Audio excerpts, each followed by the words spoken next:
Bueno, ¿qué tal amigos? Bienvenidos a esta nueva edición de este programa que hemos de llamar Puente de Papel por hora 60. Vamos como hoy todos los miércoles de 13:30 a 14:30 en vivo. Yo soy Agustín Mazzini y nos reunimos acá un rato para hablar sobre poesía, sobre literatura. La vez pasada estuvimos tocando algún tema de filosofía, pero que tenía también que ver relación con la poesía, con Gastón Bachelard. Estuvimos tratando distintas cuestiones que se asoman a la literatura de una manera, no digamos distinta, pero sí, no, nos vamos tratando de acercar al hecho poético, a la imagen poética y a todo lo que es el quehacer del verso, y como en el caso de hoy, tratando de relacionarlo con distintas disciplinas. El título del programa de hoy es Músicos y Poetas. En realidad no sabía si ponerle músicos y poetas, cantautores y poetas, porque son músicos y músicos de la cultura popular, argentinos, canadienses, en otro caso lo tenemos a estadounidenses también,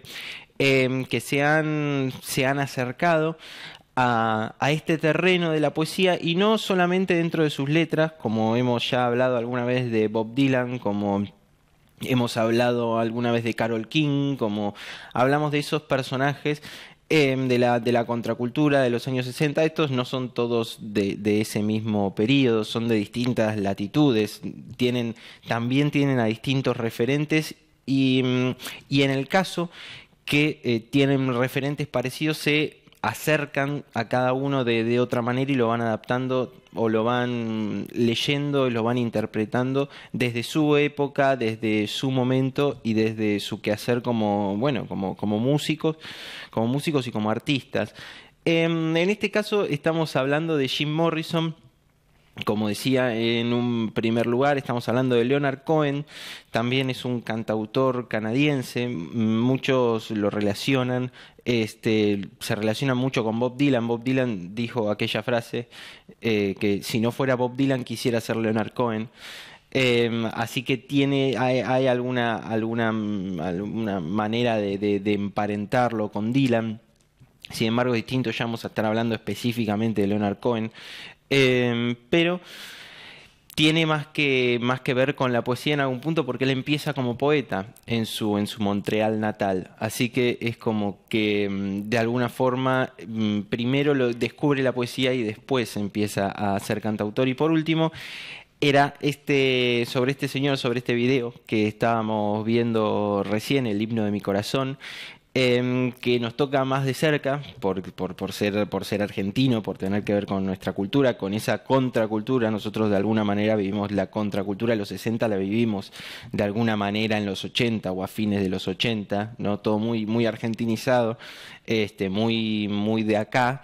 No se puede decir que sea un producto de importación, pero con claros ecos de esa época, que tiene que ver también bueno, la situación política se permitió, de alguna manera, que fuera desde los 80, de los 80, mediados y fines de los 80, que es Miguel Abuelo, con los abuelos, los abuelos de la nada. Era este conjunto que tiene dos formaciones distintas a fines de los 60, principios de los 70, y que después va a tener en los 80, y que va a ser de alguna manera un disparador para la carrera de otros músicos populares, como son, bueno, Calamaro y demás.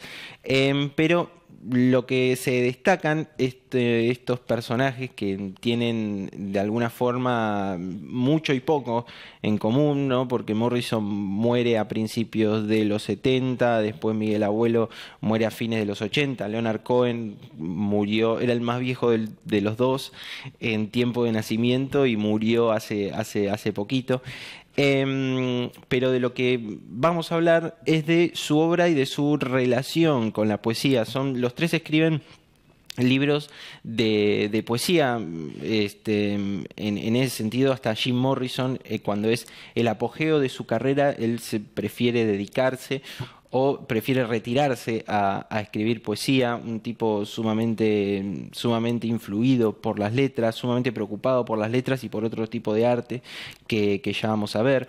Leonard Cohen aparece a principios de los 60 como un cantante, como una nueva, como un cantante no, como una nueva voz de la poesía canadiense, que es bien a principios de los 60, con su primer libro, si no me equivoco, del 63, Comparemos mitologías, después viene Parásitos del Paraíso, bueno, y distintas cosas. Cada uno va a tener un rasgo muy distinto y hay autores que remiten a los tres de alguna manera. Rimbaud, ya estaremos viendo cómo remiten y cómo se lo toman según esa naturaleza que tienen estos autores. Desde, bueno, este Miguel Abuelo, que escribe también, tiene un libro, ahora no recuerdo, lo tengo por acá anotado, ya les voy a decir. Pero tiene un libro de poemas inéditos, es el único de los tres que ha estado, si no me equivoco, me parece que aún sigue estando inédito, la poesía de Miguel Abuelo. Pero los tres de alguna manera van a incursionar en este terreno y van a ser, la verdad, bastante, sobre todo Leonard Cohen va a ser el más exitoso, si se puede decir, porque va a ser el que mejor se recibe en sus libros. En cambio, Morrison va a tener bastante incomprensión en ese momento, también porque hay una estética muy oscura, pero relacionada con esa cultura, porque de alguna forma ya iremos viendo que Leonard Cohen también es una persona bastante que tiene que ver mucho con esa depresión. No sé en qué página leí mirando su biografía que decía que era el depresivo no químico más fuerte que hay. Dicen que es Leonard Cohen. Una exageración, ¿no? Un chiste, pero me parecía interesante lo que se comentaba. Acá traigo también algunas distintas referencias. Morrison también va a incursionar, era un artista completo. Me parece que eso es también en lo que se destacan especialmente Morrison y Miguel Abuelo, que no estamos acostumbrados a la idea de artista completo, artista que realmente se dedica a eso y que le pone el cuerpo a todas las otras disciplinas. Morrison también, además de estudiar cine, también se va a dedicar a la pintura. Miguel Abuelo lo mismo con la poesía y con la música. Además se relaciona, él cuando se va a Europa, exiliado por la dictadura militar y por esa época de la Argentina, se codea y conoce también el mundo intelectual de ese entonces, sobre todo en Francia. Si no me equivoco, él tiene hasta el mismo mecenas que tiene un francés. Si no le estoy errando, pero me parece que va por ahí, que es un francés que también después es el mismo que bancó a Dalí, que bancó a Picasso, que bancó a mucha otra gente de ese entonces, y que Miguel Abuelo va a conocer en ese contexto. Siempre estamos quizás acostumbrados más a que el músico popular o que el cantante popular o la figura popular solamente se dedica a una cosa. Siempre decimos es actor, es músico, es cantautor, pero nunca decimos es artista, ¿no? Y de alguna manera estos tienen, sobre todo estos dos que estoy destacando, tienen como esa vocación artística completa, ¿no? Eso de vivir para el arte, y que además es muy común en épocas de tanto revuelo, ¿no? Recordemos, por ejemplo, yéndonos mucho más lejos, del Renacimiento, ¿no? La idea de un artista que se dedicaba a varias disciplinas, que tenía varios conocimientos, que tenía avances sobre hasta extra artísticas, ¿no es cierto? Los 60 fue un poco eso, los 80 en la Argentina también. Entonces nos terminamos encontrando con este tipo de personajes que son interesantísimos y que a nosotros nos conviene en el programa de alguna manera para desarrollar esta parte de la cultura o de la literatura, y cómo se han expresado, y también de alguna manera sirve para la creación, ¿no? Para ver, bueno, qué tiene que ver la música que han hecho y las letras que han hecho con lo que es su poesía, cómo se traduce eso en el ritmo de su poesía, en las preocupaciones de su poesía. Hay un enlace muy, muy particular, sobre todo en Morrison, me parece a mí, entre la energía que manejan los Doors y la energía que maneja él en su libro, la cosa del misterio, la cosa de la idea de un origen, pero como un origen, de alguna forma, un origen caótico, un origen poco claro, como muy, muy claroscuro, ¿no? Como esa incertidumbre que tiene la música de los Doors, me parece que también se traduce en la poesía de Morrison. Y en Leonard Cohen ya es como, desde algún punto para mí, es muy obvio que es un poeta que se dedicó a ser músico y a escribir canciones y a acercarse toda esa potencia que tiene la poesía a las grandes masas, al gran público, sin tener, sin entrar en contradicción o en dicotomía con lo que puede ser la calidad de esa poesía. Pero él después sigue escribiendo poesía durante mucho tiempo y por etapas completamente distintas de su vida, ¿no es cierto? La poesía siempre lo va acompañando y bueno, ya estaremos viendo un video de él porque también se lo ha reconocido en España con un premio que es el Príncipe de Asturias, pero bueno, ya vamos a estar hablando un poco más de eso y de estos tres personajes que nos conciernen hoy. Así que primero quiero ir a un cortecito, corto, y después ya vamos a empezar a ver, a pensar a estos tres muchachos. Vamos a empezar primero con Jim Morrison, ¿no? Esa figura tan potente, tan fuerte de la contracultura de los años 60, principios de los 70, que después muere en París en un episodio muy extraño, ¿no? Como que también ese caos o ese desastre en el que sumergía su vida y que a veces resulta tan atractivo, ¿no? Por eso después se termina convirtiendo en un ícono, por eso y por otras cosas más. Pero esto también es como, de alguna manera, lo hace pintoresco, lo hace un personaje muy, muy pintoresco. Pero bueno, entonces quiero ir primero a ese corte para no quedarme hablando demasiado y ya poder dedicarnos a Morrison y a la poesía de Jim Morrison. Así que vamos al corte y estamos acá en unos minutos. Bueno, seguimos acá en vivo en Puentes de Papel por hora 60 y ya nos dedicamos a este primer personaje bueno, que no tiene que ver con nosotros hoy, que es Jim Morrison, cantante, músico, primero músico. Muchos me dirían que primero es músico y tendrían razón.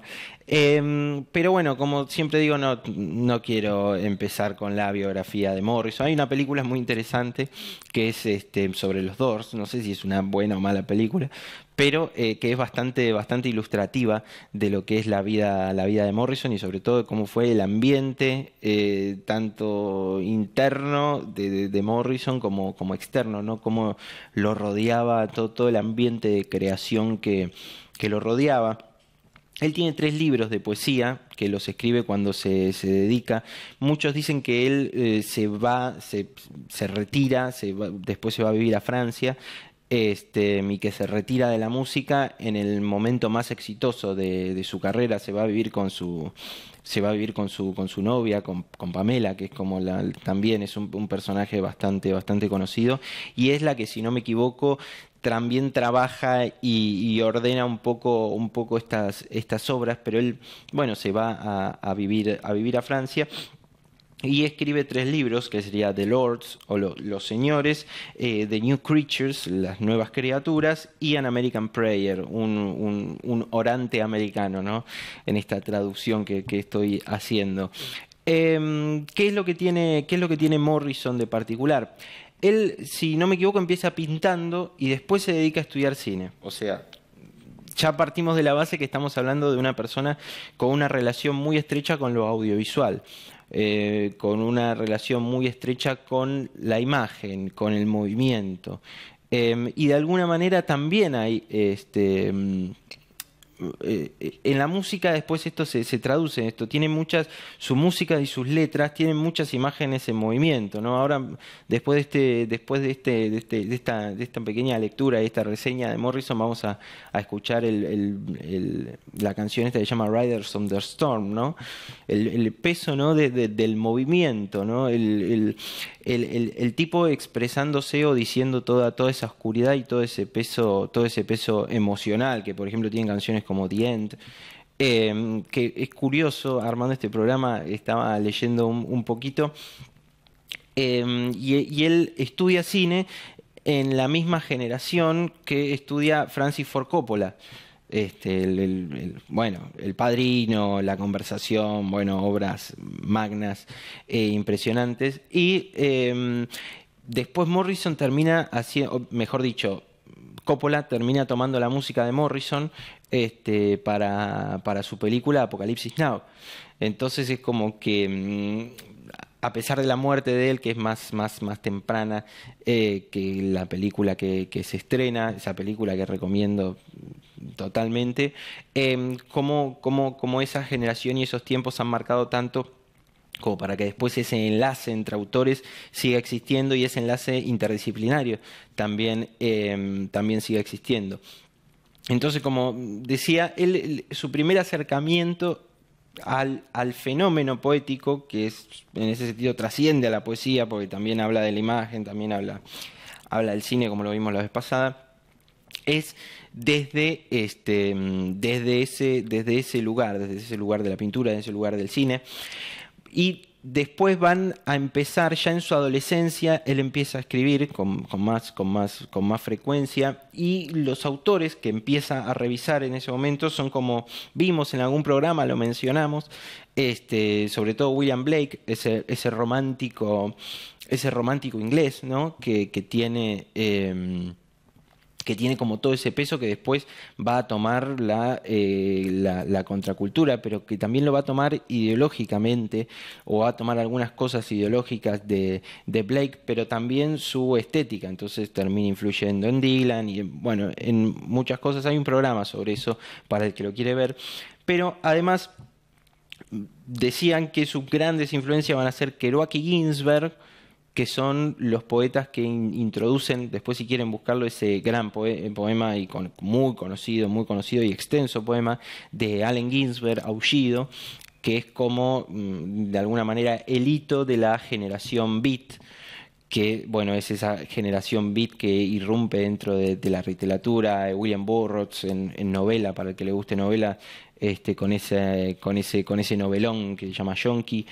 Pero irrumpe dentro de este mundo de la juventud, y la poesía de alguna manera como que se regenera, y no solamente empieza a hacer referencias a la parte de la cultura popular, sino que ya aparecen la idea de las drogas, y la idea de la droga como fenómeno artístico, como también una posición ante la vida de desafío ante esa generación de posguerra de la década del 40, ¿no? Como que había también todo un peso ideológico en ese nihilismo que se puede ver de ese entonces. Bueno, Morrison se va a nutrir de esta generación beat muy fuertemente, y eso también se ve dentro de sus letras y dentro de esa actitud ante la vida, ¿no? A veces parece como que los músicos de la década del 60 avanzan un pasito más sobre lo que la generación beat había sugerido o había empezado a pensar y a mostrar dentro de su obra. Pero al mismo tiempo también, acá puse un apunte que dice que es una mezcla extraña, porque sin duda es una mezcla rara, porque también va a tomar a Baudelaire y a Rimbaud, que son los dos poetas del simbolismo francés, que después van a ser la gran influencia del surrealismo francés. Él se retira también a vivir a Francia.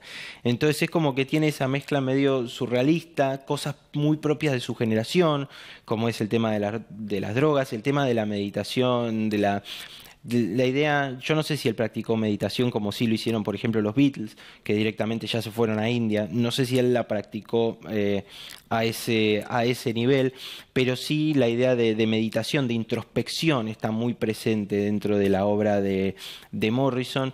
Y de alguna manera esa idea de todos los hombres estamos hermanados por nuestra propia oscuridad, ¿no? Esa frase pareciera que a veces respira la obra de Jim Morrison. Y de alguna manera ahí aparece esto que digo yo de lo meditativo, sin saber si practicó el budismo, si estuvo en la India o si fue hinduista, no tengo mucha idea de eso, pero también ahí se mezclan las drogas, lo que vimos en algún momento sobre la decisión o la estética espiritual que tienen los surrealistas, ¿no? De buscarse dentro del inconsciente. También la búsqueda introspectiva de Morrison está muy relacionada con ese inconsciente o con ese nihilismo que es propio del inconsciente, ¿no es cierto? Me parece que Morrison trabaja toda su arte por ahí, o por lo menos lo que yo conozco del arte de Morrison. Así que vamos a leer algunos poemas de él y vamos a pensar a ver cómo aparece esto explicitado. Este poema se llama Explosión. No tengo visto bien a qué libro pertenece cada uno. Tampoco sé si se publica en español. En ese sentido no tengo idea. Pero aparece en internet bastante material como para que investiguen al Morrison poeta también. Este poema se llama Explosión y dice: el hongo, el instante de creación, fertilización, se desilvana no un instante, separado el desayuno todo, él escurre hacia abajo, lejos, escurre, solo ese instante, ni fuego ni fusión, fisión, sino momento, de hielo cuajado, cristal, ayuntamiento, vegetativo uniéndose en esplendor, mohoso crujir de acero, cristal, hielo, un instante en un bar, vasos que chocan y tintinean y coalicionan, esplendor inimaginable, calor y fuego, símbolos alejados de un tan leve seco encontrándose. La boca se llena de sabor a cobre, papel china, dinero extranjero, afiches viejos, un guiso en torno, una mesa, la moneda gira, los rostros. Hay una audiencia para nuestro drama, máscara oscura, mágica, como héroe en un sueño, trabaja para nosotros, para nuestra seguridad. ¿Qué tanto se parece esto al final? ¿No? Y acá vemos, si bien en una primera lectura yo sé que entiendo que puede resultar un poco extraño, pero de alguna manera me parece que se encuentra el sentido, ¿no? De alguna forma está hablando de ese instante del nacimiento, o esa idea de lo naciente, ¿no? Esa idea de la fecundación, ¿no? Cómo van naciendo las cosas y al mismo tiempo cómo lo desarrolla o lo amalgama con lo que es la imagen de la bomba atómica, ¿no es cierto? Como que la creación o esa cosa de reproducirse la especie de alguna manera tiene que ver con esa imagen de la bomba atómica, que es más fuerte de la bomba atómica o igual de fuerte que la bomba atómica. Después también hay, como me parece a mí, ¿no? Que trabaja en algo que en poesía y en arte también se llama el collage. El collage, de alguna forma, bueno, también está bastante influido, me parece a mí, en todos los aspectos por la cultura francesa, porque en esa época, o en la época en que él escribe esto, ya estaba bastante desarrollada lo que es la idea de la Nouvelle Vague. Godard, Truffaut, Romer, distintos autores de ese Chabrol, de ese momento, en donde utilizaban mucho estas técnicas de collage, ¿no? De superponer imágenes, o acordémonos, por ejemplo, de las películas de Buñuel, en donde se superponen imágenes, de una secuencia se salta a otra. Bueno, me parece que Morrison también a veces juega con este tipo de collage, pero sin embargo no es un tipo que se disperse en su poesía, es un tipo que centra mucho el tema en el que está tratando, pero sí a veces hay como esos flashes, ¿no? Esa escena en un bar que chocan, ¿no? Como que está la intención de lo cinematográfico aparece atrás. Por ejemplo, si alguien vio Adiós al lenguaje de Godard, tiene mucho de eso, ¿no? El salto de una escena a la otra mientras se está hablando de tal o cual cosa y la mezcla, ¿no? El hielo, la fertilización, la fisión, ¿no? Como que hay, bueno, es el caos también de la música de Morrison, ¿no? Y es el caos que él también describe de su arte y ese manifestarse que lo hace precisamente un tipo muy oscuro y bastante indescifrable, bastante difícil o complicado de ir entendiendo, pero que hay algunas pistas para que nos podamos ir guiando. A ver, y este me gustaría leérselos también en inglés para que vean cómo maneja la música, ¿no? Y el ritmo, porque a veces el ritmo también a veces habla de cómo puede interpretarse o cómo puede leerse o cómo puede suceder un poema o qué es lo que está diciendo. Así que quiero hacer esta pequeña lectura y después pasamos a otro autor. Este poema es el mismo, se llama Explosion y dice The Mushroom, The Unfolding, Instant of creation, fertilization, now an instant separate from breakfast, it all flows down and out, flowing, but an instant, not fire and fission, but a moment of jellied eyes, crystal, vegetative mating, merging in cool slime splendor, a crushing of steel and glass and ice, instant in a bar, glasses, clash, clink, collid, far out splendor, heat and fire are outwards, sign of a small dry mighting, mouth fills with tastes of copper, Chinese paper, foreign money, old posters, hero on a string, a table, a coin spins the faces. There is an audience to our drama. Magic shades mask. Like the hero of a dream, he works for us in our behalf. How close is this to a final cut? ¿No es cierto? Y parece, ¿no? Como que la música también tiene esa cosa de misterio, ¿no? De misticismo, de misticismo oscuro. Y bueno, y antes de irnos a este bloque, los quiero dejar también con un poemita más de Morrison en español para escuchar un poquito Riders on the Storm y volver con los otros dos poetas. Este poema se llama Aeropuerto. Y dice: un mensajero en traje de soldado, terciopelo verde, estuvo aquí, fuera del avión. Una verdad nueva, demasiado horrible como para soportarla. No se habló de ella, en los presagios antiguos ni en los símbolos. La gente intercambiaba miradas en el espejo, los ojos de sus niños. ¿Por qué había llegado? No había forma de escapar de ella. Una verdad demasiado horrible como para nombrarla. Solo un vomitivo gemido suelto, escarceando sus entrañas oscuras, solo algunos pocos diciendo mirar hacia el rostro tan calmos. Casi todos caían instantáneamente ante su terror amigable, aburrido. Miraban hacia la tranquilidad, pero miraban solo terciopelo verde. Arrepiéntanse, no funcionó nada de lo que fuimos. Así que con este poema nos vamos a escuchar un poquito de la música de Morrison y ya volvemos con otros de estos autores. Bueno, estamos acá de nuevo por hora 60. Estábamos escuchando un poco de Riders on the Storm de los Doors. Perdón que no lo pude dejar entero, pero también teníamos que seguir con otros poetas. Quiero seguir entonces ahora con Leonard Cohen. Creo que alguna vez he hecho referencia y he hablado acá. Él gana en algún momento el premio Príncipe de Asturias, que se da en Asturias, España.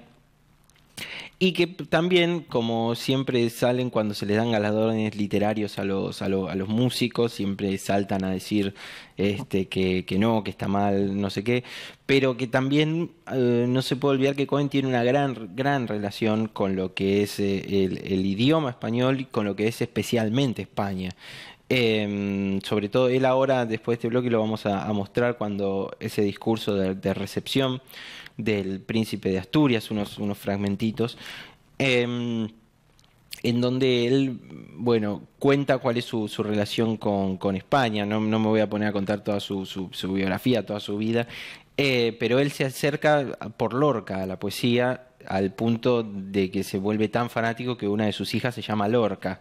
O sea, es como que hay un fanatismo muy, muy, muy apasionado. Murió hace poco y también hace unos meses vi su libro su último libro de poemas publicado, publicado, no recuerdo por qué editorial, pero me acuerdo que aparecía su último libro de poemas y también salió una noticia con el último poema que escribió Leonard Cohen.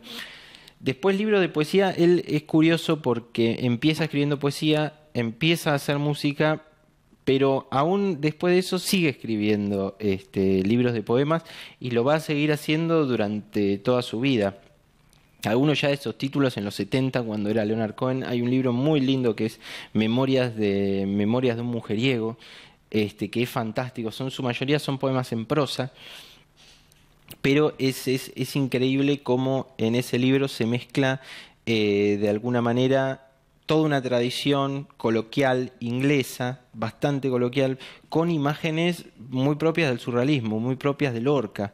Entonces es como que hay ahí una mezcla entre un coloquialismo muy anecdótico a veces, pero que después te salta a una metáfora muy completamente surreal y completamente onírica. Entonces es como que pendula o zigzaguea dentro de estos dos, dentro de estas dos formas de expresión.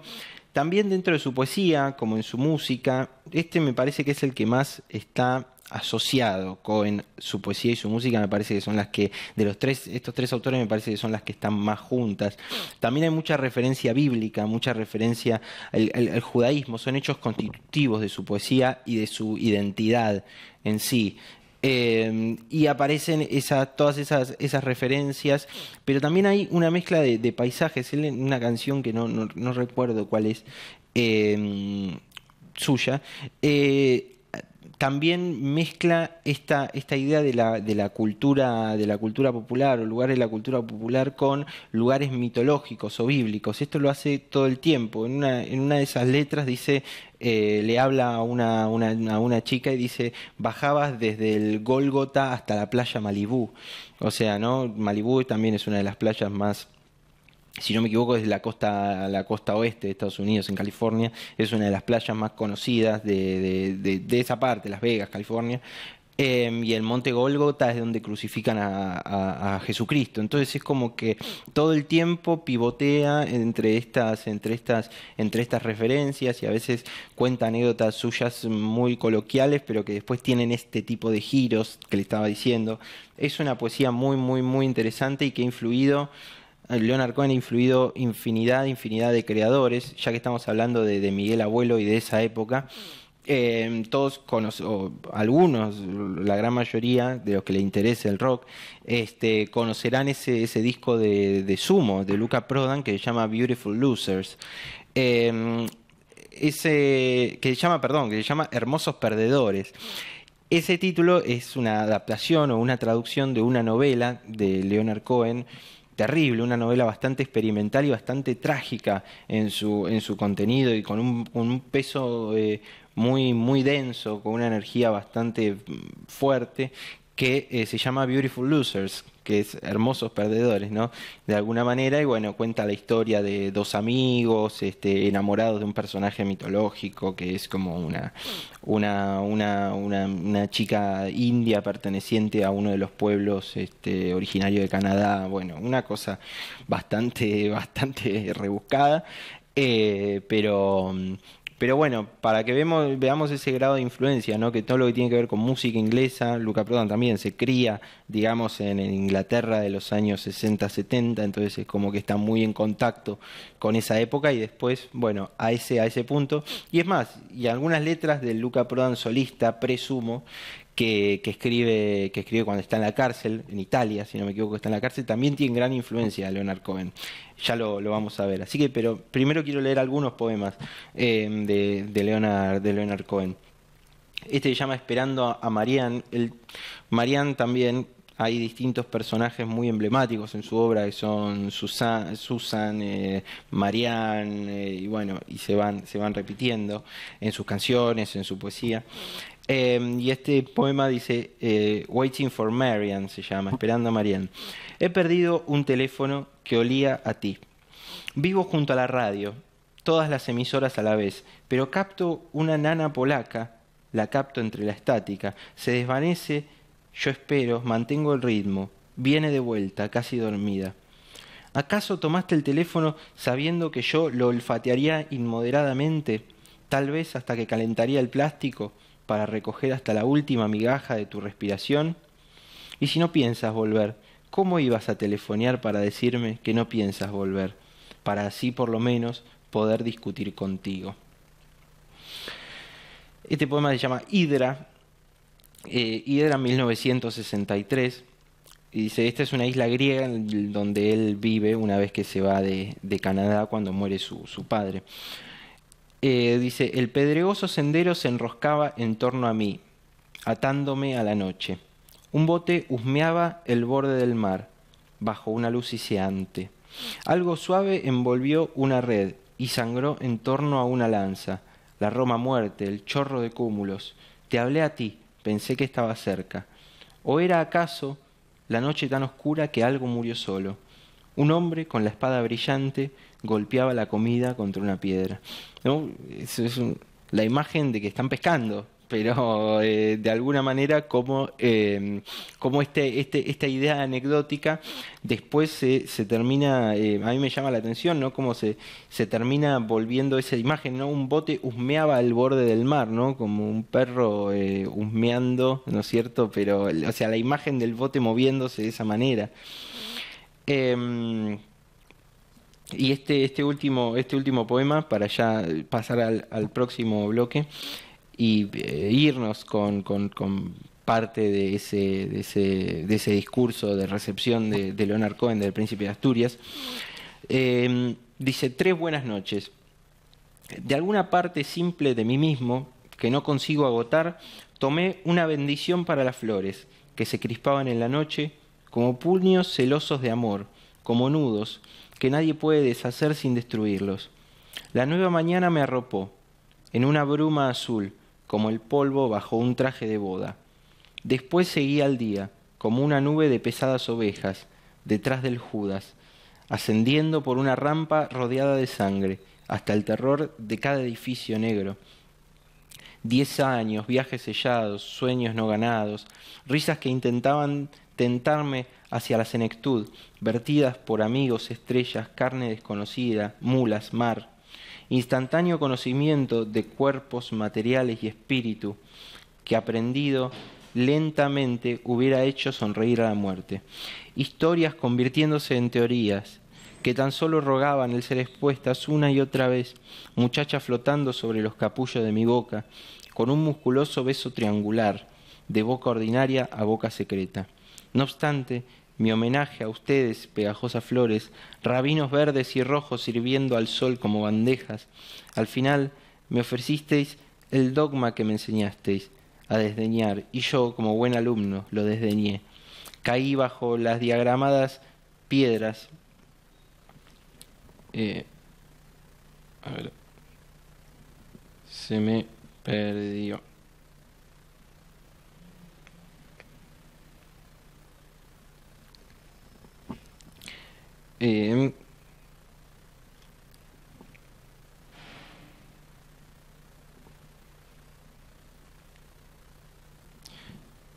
Decía, caí bajo las diagramadas praderas como el fragmento de una estatua perfecta con estratos de ciudades construidas sobre él. Las vi poderosas y las vi felices, de que no pudiera vivir tan solo para la ciega, de que fuera un verdadero ciudadano de la lenta tierra, luz y esplendor en las huertas durmientes que penetran entre los árboles como la procesión de una boda en una película muda, penetrando bajo los arcos de las ramas, solo por amor. Desde una colina observaba respirar a las flores de manzano, que aspiraban la plata de la noche, como peces comiendo las esferas de aire del agua del río. Así, La iluminada noche alimentaba las dormidas huertas, penetrando en las bóvedas de ramas como una sagrada procesión. Larga vida al poder de los ojos, larga vida a los escalones invisibles que los hombres pueden leer en una montaña. Larga vida a la máquina desconocida o corazón que por deseo o accidente vierte con gracia de vencedor un clima interminablemente perfecto sobre las perfectas criaturas que amamanta el mundo, ¿no? También la importancia, gloria a estos ojos que ven, ¿no? También la importancia de esa imagen, y como de una escena cotidiana, ¿no? De estar viendo las flores o de estar viviendo a esas flores, se retrotrae a sí mismo. También hay varias en este poema referencias que tienen que ver con lo mitológico, con lo bíblico. Pero bueno, para que sigan investigando a Leonard Cohen, ahora vamos a ver los primeros 3 minutitos de su discurso de recepción del Príncipe de Asturias, y después ya nos vamos al último a Miguel Abuelo y a su poesía. Bueno, estamos de nuevo. Vamos a seguir ahora entonces con estos minutos que nos quedan con Miguel Abuelo. Miguel Abuelo, un personaje sumamente conocido para todos y además muy influyente dentro de la trayectoria y dentro de la cultura del rock de ese entonces, ¿no? Cuando estaba Cemento, ¿no es cierto? Todo ese tiempo. Como contaba, bueno, uno de los grandes pioneros del rock argentino, y va a tener una relación con un poeta de los años 60. Yo no lo conocía, tengo por aquí su nombre, que forma también parte de esa movida, People Know. No sé cómo se pronuncia, la verdad que no lo conocía, pero escribió Ayer no más con Morris, es parte de esa época, de esa letra.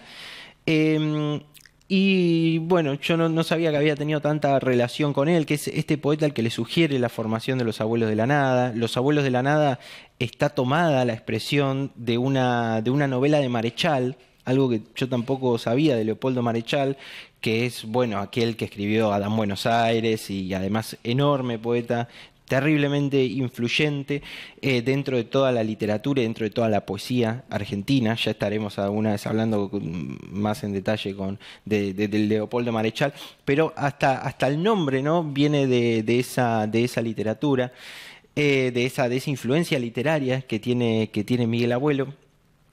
Y bueno, al mismo tiempo también él, cuando se va, se exilia en España, está preso. No se sabe muy bien por qué, es una situación medio extraña, pero él en prisión y un poco también después escribe este libro que se llama El Paladín de la Libertad, ¿no? Ya ese ambiente que él de alguna manera vive, ese ambiente de libertad precisamente, que él vive de una manera digamos, muy a flor de piel, porque él, cuando lo exilian acá, pensemos que ya estaba sucediéndose la movida en España, ¿no? Empezaba a aparecer lo que es la movida española después del franquismo, ¿no? Donde se destapan o sale todas esas libertades que habían estado bajo ese régimen de aquel entonces, y cuando vuelve a la Argentina también había terminado el proceso. Entonces, como que vive por 2 veces esa primavera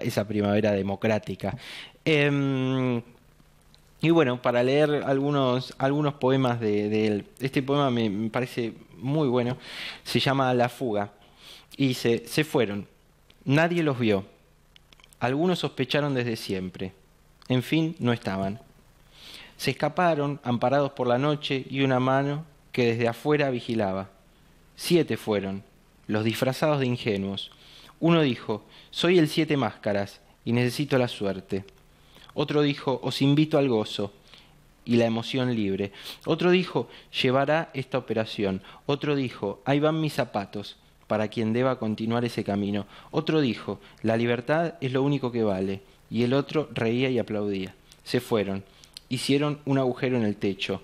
Algunos morirán con sus sospechas. En fin, no estaban. Se escaparon, ayudados por la noche, y una mano que desde afuera vigilaba.